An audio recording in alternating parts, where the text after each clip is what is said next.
Dito na kami guys sa tabi ng ilog. Patawid na kami sa kabila guys. So naghintay na lang ako sa balsa.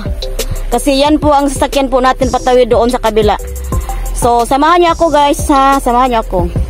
Ayan ang balsa guys. Yan po ang sasakyan natin. Hinihila lang po ni Rico. Salamat Dudong Rico.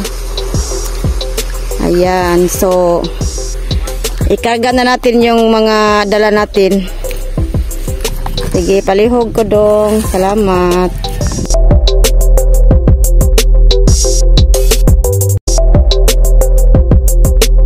Dito na ako guys. Nakaupo na ako dito guys. Naka-ready na. So, patawid na kami guys. Ayan, hinihila lang po guys yung balsa dito kasi hindi po pwede siyang sumakay. Baka po malunod.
Ito po ang bahay nila ni Tatay Hermin at saka ni Nanay Elena.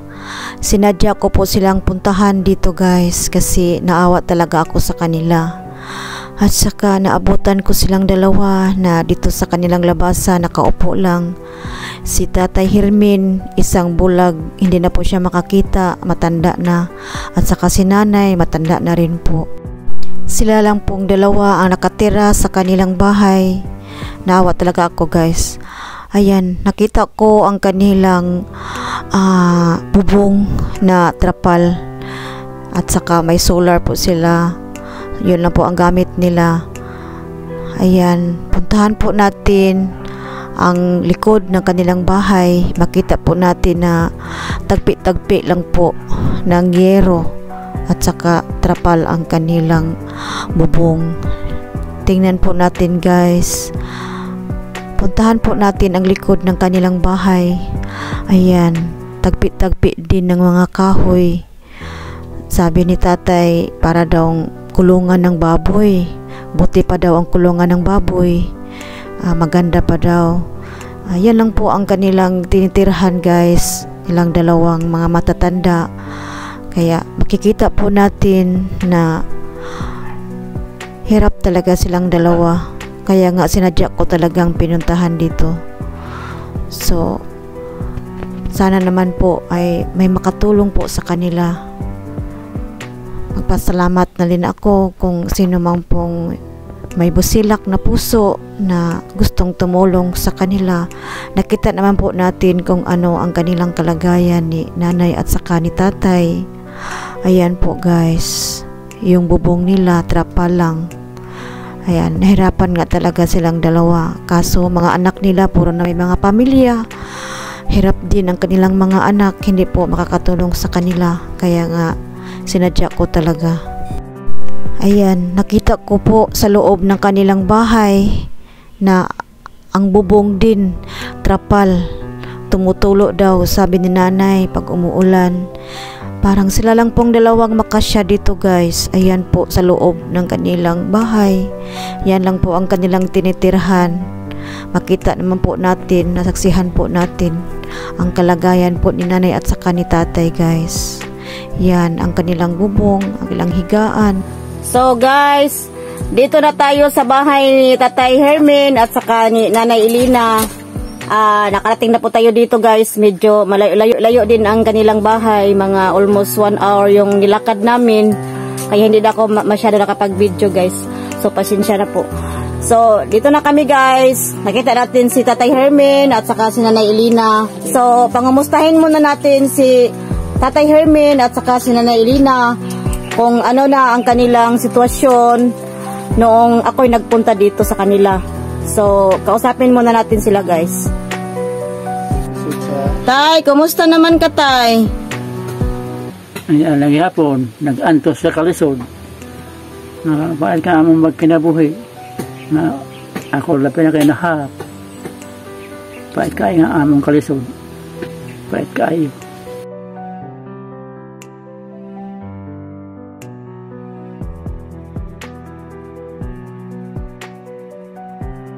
Tulmi kaayo karon ma'am. Niya among kahimtang. Mapilting disora. Labi na ako kayo nahap na ko. Huwag na kinabuhi. Pilting disora.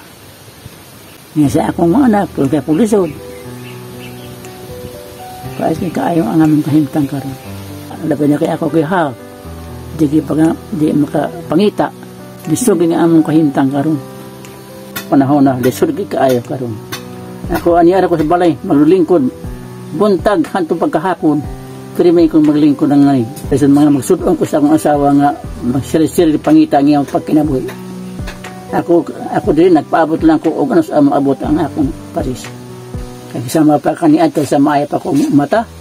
Hindi ko maingon ini. Nga, nag-antol kaniya akong payag nga, matupan nila nga mura lang aad sa baboy. Maaya pa ko na ang aad sa baboy kay tarong-tarong pa. Pero sige lang, anto sunod na ito kay masama may masari pagbuot sa Ginoo. Nga na ay makatabang na ako kanamo. Kung ay makatabang na mo, ang saan ng kaabon eh, kaya ang Ginoo na ay pagbuot. Ito na ako din mo kukita na. Pait kayo, kaya di ko makakita. Ang saan lang yung among pagkinabuhi. Di pa yung may dako na nga. Ani ay abot na mo nga pagkaon ng tami o tarong-tarong mga pagkinabuhi. Kaya usay kami, makakaon mo yan ay saging. Agwantan na lang yun. Kaya sa mo, may lain. Nay, ikaw nay, kumusta ka na nay? Maulang gihapon, nag-antos kalisod. Mayong tag naimutabang na mo. Pait kayo among pagkabot lang. Nya mangit mulakaw ko, mangit ako among pagkaon. Usahay di ko makada. Muhilak na lang ko diri sa amo aning abot. Gumin. Patay na tan ini kay way wa ko makada og pag atong pagkaon.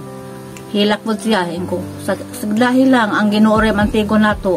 May gani kay ni ahing abot namong gamay karon. Ni grasya. Grasya. Muna pait. Ni among bay. Kisam paita. Trapal. Nya mag-uwan mo to pag yun. Nya umuhangin magkiling-kiling ang trapal mo ni among ipaitan pod. Nilisura. Pagkakos ko mga anak kalisod-sad ko. Mangobra na lang ko ini bisag asa mangobra ko.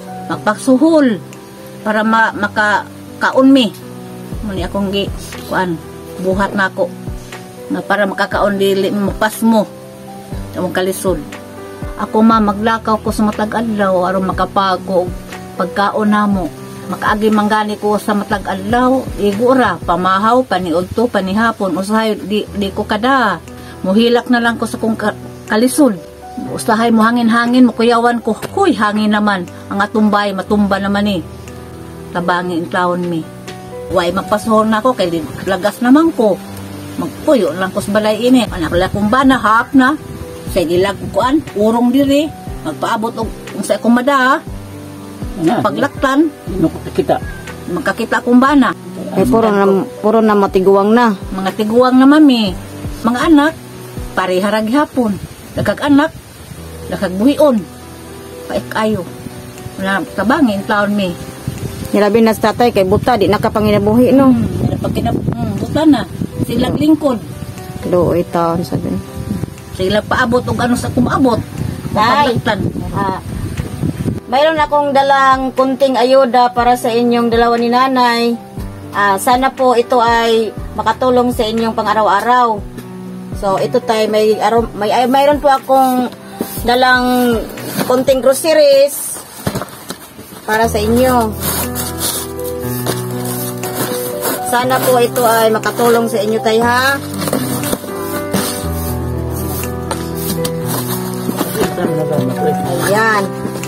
Ayan. Okay, mayroon po akong dalang biskwit para sa inyo. Para painit? Oh, ayan. Salamat. Bigay mo kay nanay. Hindi, harimin. Bigay mo kay nanay doon. Salamat, ma. Ayan. At saka mayroon akong dalang mga noodles. Ayan, isang pack ng noodles. Isang pack to ng noodles. Katag ni nanay. At saka may biskwit pa. Oh. Ayan.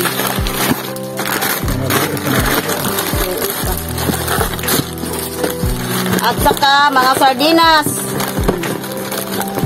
Ayan. Dinamihan ko na yung sardinas para alam ko naman ang sardinas dito sa bukid ay napakasarap. Oh, ayan. Ayan, ito pa.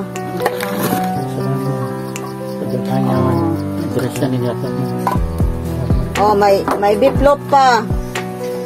May beef loaf. At saka mga pansit canton. Ayan, pansit canton. Salamat.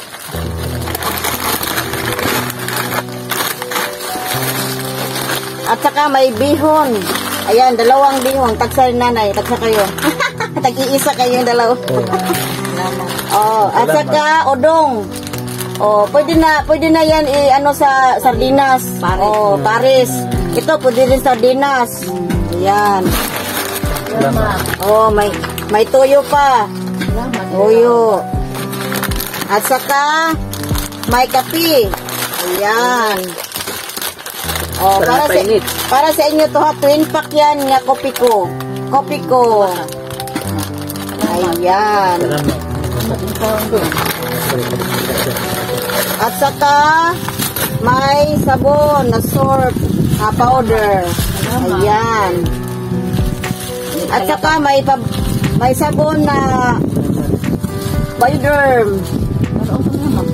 Humot nga sabon. Oh, salamat. At saka mayroon pang isang tray ng itlog. Ayan, isang tray ng itlog. At saka bigas. Salamat. At saka bigas. 25 kilos na bigas. Ayan. Ito na lang. Salamat.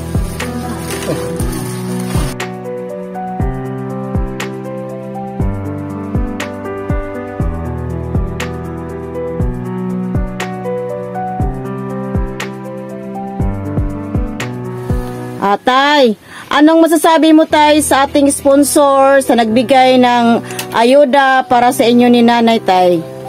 Wa ko magdahom. Nga mo maabot na mo nga grasya di ay. Daghang salamat. Nalamat ko nga di ay nga may maluoy pa namo. Daghang salamat nga gihatagan mi ko og daghang grasya.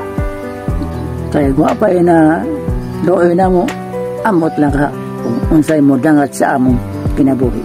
Ipanalamat ko yan sa Ginoo nga gihatagan po ni og taas pa nga kinabuhi kay daghang pa na mo na gikitaga ami og daghang grasya. Salamat, sponsor. Masalamat mo, ma'am, kay gwa po may tagain mo o hinabang. Amot na ka, kung siyang amot na mo, kay usahin kami kanay, huwag paniud to. Hindi ako kay katabang para na mo. Kay gwa pa yung katabang, amot lang. Duga na siguro na kami nga hanaw ng kalibutan na. Nanay Elina, anong masasabi mo sa ating sponsor na nagbigay ng konting tulong, ayuda para sa inyo ni tatay? Salamat in tao, ma'am, kayong abot ang among hinabang. Makakaon nami, makasuwa nami. Ang akong kaguol. Hindi naging kukngal akong kaguol. Salamat. Kayong abot ang grasya. Kanalala, pinaluoy na mo. Labi na ang lumain eh. Magpasalamat kong dako. Nandito ako magsumong-sumong og pangita sa konsumo. Salamat in taon. Ngayong abot na. Ako damha nga lay among hinabang di ay. Tabang na mo ini. Tagagawas. Salamat. Salamat ani Ma'am Irene. Basta piling maluoy ay maluoy pa na mo. Ngayong abot gyud among kaluoy. Kaluyan din eh. Mga tiguang. Hindi nagkapangita akong pana. Salamat in taon. Dako lang nagtabang para namo in taon. Bugas. Yung mga nilata. Mga kanang itlog. Kanang sardinas. Biplog. Doge pa na yung muhurot namo. Namong kaon namo. Bugas ilanda. Salamat ko. Salamat yun. Nga nalaluoy namo. So hanggang dito na lang po tayo guys. Maraming salamat po sa ating sponsor na taga Japan. Maraming salamat po sa iyo, ma'am. Kung hindi lang dahil sa iyo, ma'am, hindi po kami makarating dito sa kanila kay tatay at saka kay nanay. Hindi po kami makapagbigay sa kanila ng ayuda kung hindi dahil sa iyo. So napakaraming maraming salamat po sa iyo, ma'am. Ang bait mo talaga sa kanila, ma'am. Sana po marami pa kayong matulungan na katulad nila na nangangailangan po ng tulong. So, salamat po sa iyo, ma'am. More power. God bless you po, ma'am. Salamat. Please po, paki-share ng ating video at saka paki-subscribe po ng aking YouTube channel, Irene Vlog, at para naman marami pa tayong matulungan. So, maraming salamat sa inyo guys. Thank you. Bye-bye guys.